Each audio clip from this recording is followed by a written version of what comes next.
Great to have you aboard here. I know you've got a busy week here coming up, and you are going to be playing in the Sakic versus Sundin Hall of Fame game coming up on Sunday. So are you ready to go? I mean, are you just bracing for the fact that it will be a wide-open, shinny-type game, and, you know, things will happen when you play these types of games? Namely, lots of goals will happen, Peter. Yeah, I'm hoping that a few things will hit me. Definitely. I haven't played very many games. I actually played the first one in 17 years since I got hurt playing the game at the Winter Classic alumni, and that was truly special. Having a chance to play in front of my children for the first time, but I really haven't put the pads on since then. So the Hall of Fame called me. I guess I have a little trepidation of actually getting to that game, not playing very often, and obviously with the talent that's going to be playing against me. But it's for the Hall of Fame, and they asked, and when they ask, I think you need to step up and do your part. Yeah, absolutely. And you talk about playing in the Winter Classic alumni game like you did there, your first game in 17 years. Your kids were, like you say, able to watch you play. And what was it like? Comerica Park in Detroit, the home of the Detroit Tigers, to get out there with some of your former teammates, guys you played against, maybe some guys you watched on television growing up. I'm guessing the stories were flowing and flowing some more, weren't they? Absolutely. The opportunity, like I said, was incredible just to have that opportunity again. I think it's kind of a common theme. Lots of players don't have their families early, and they never get that chance to step on the ice where there's 35,000, 36,000, I think, people that were at that game and play in front of them. And I had a little fun with it. I built a tagline of one more game using my number, and we had a little lead up to it with our family. So I guess it was a lot of fun. And like you said, to step on the ice, not only with former teammates and catch up with them, but to play with some of the greats that I had a chance to watch growing up. Truly special and memorable for me. Well, it was fun to watch. There's no question about it. Peter Ring joining us here on the Power Play, NHL Network Radio, broadcasting all around and all across North America here on Sirius XM. You've got so much on your resume here I want to go over with you here, Peter, but of course you are the president and CEO of the Toronto Maple Leafs alumni right now. And, back when you played with the Leafs, the Leafs alumni, and I say this with all due respect to the late Harold Ballard, I mean, there wasn't much of an alumni that was around. And, certainly when Cliff Fletcher took over in Toronto, like he did in the late 80s going into the early 90s when the Leafs had their back-to-back runs to the semifinals in 93 and again in 1994, the alumni seemed to really be reinvigorated. It got reestablished. Tell me about heading up such an important alumni like the Toronto Maple Leafs can bring to the table. Yeah, once again, it's really an honor to represent such great players that have worn a Leaf jersey in the past. You're right. The entire organization is reinvigorated.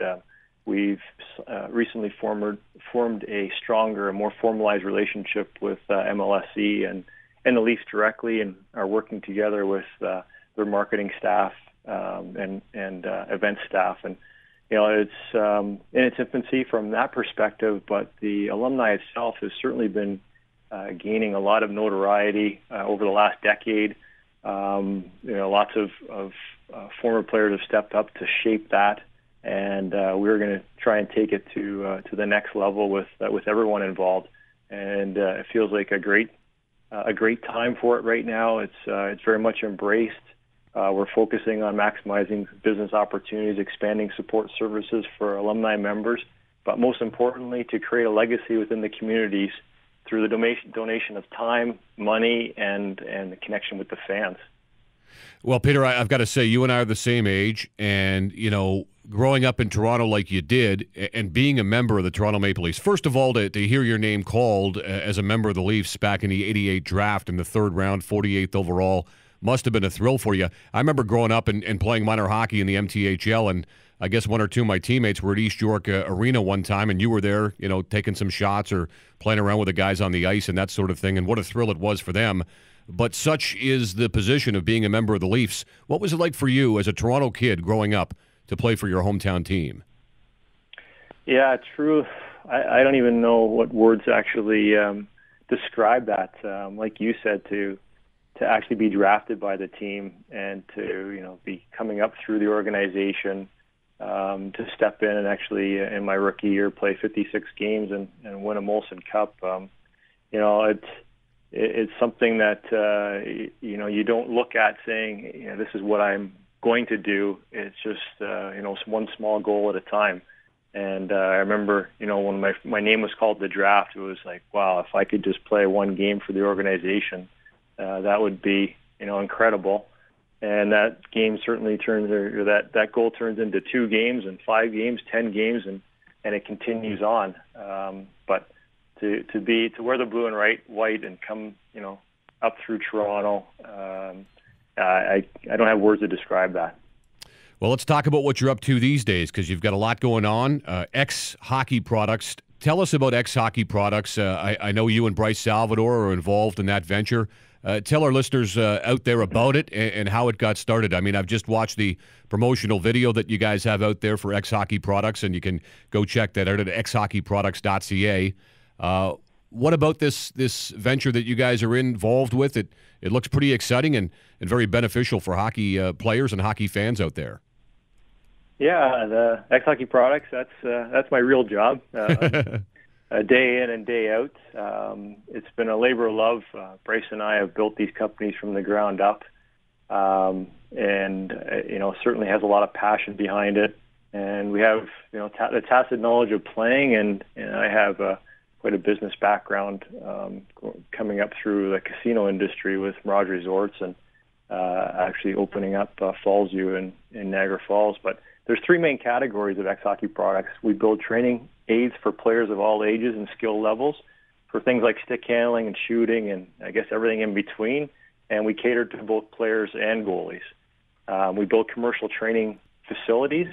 So think of like your Gold's Gym for hockey. We build skating treadmills and synthetic ice, tarps, netting, and all the interactive training stations that we utilize have a timing system in them. So every player that comes in gets a scan card. All of their scores are calculated, and they have those to see how they're progressing every time they come into the facility. And then the third thing we did is we took that technology and we sort of supersized it, and we facilitate the highest level interactive events across hockey circles. So at NHL All-Star, we bring all the interactives for the NHL All-Star, Winter Classic, Heritage Classic, NHL Face-Off.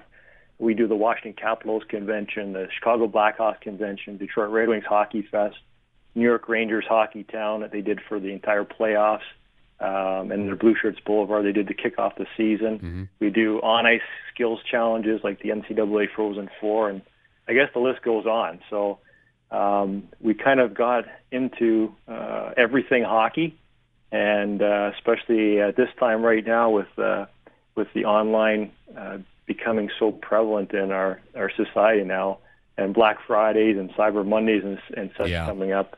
This is the time that people really kind of pay attention, and we cater to pretty much all North America. We have xHockeyProducts.ca is based out of Ontario, and we have xHockeyProducts.com based out of Minnesota for the rest of the country. And pretty much everything that we build is either in the U.S. or Canada. Our home manufacturing plant is in Minnesota, right by the Twin Cities. No, it's fantastic stuff. And the video, again, go check it out, fans. xHockeyProducts.ca is the website. I got about 2 minutes left here, Peter. We're just about up against the clock. But tell us about your involvement, too, with NHL event facilitation and what that involves. Yeah, the NHL, we had a chance to show them, many years ago now, some of our technology, and they were looking to really kind of take specifically the All-Star Challenge to the next level.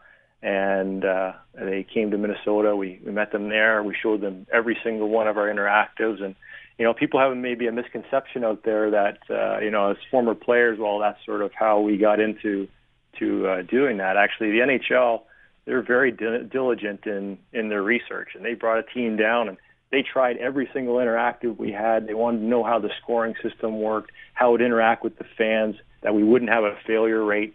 And we did our first All-Star Challenge with 15 sets of our interactives in Raleigh, and I believe we went through 34,000 fans in 2.5 days without any downtime on the equipment. Everyone had a fantastic time, and we've just built from that relationship from there. So, it's just like playing hockey. When you're doing events like that, you're only as good as your last game, and we try to put our best foot forward and really, take that interactive fan experience to the next level. Oh, outstanding stuff. Other than that, Peter, you're not really that busy these days, are you? A lot going on, and we appreciate your time, Peter. It was great to watch you during the course of your career. We're very happy that you're doing well in your life after hockey, and most of all, best of luck on Sunday. Should be a lot of fun there in Toronto as part of the Hockey Hall of Fame festivities. Thanks for doing this. Yeah, definitely. That was one thing I had some trepidation about, but I do have to share one piece of advice my dad gave me, because there's many children out there that hear the same thing. I told them, how I was feeling about putting the pads back on against some of those players, and his advice to me was relax and play the game the way we tell the kids to play. Have fun, and that's the way the game's supposed to be played. So I can pass that along. It's such great advice, and sometimes you forget that as a player or a parent yourself. Yeah, words to live by for the young kids out there playing hockey. Peter, thanks very much for doing this, okay? Thank you very much, Scott. Have a great day.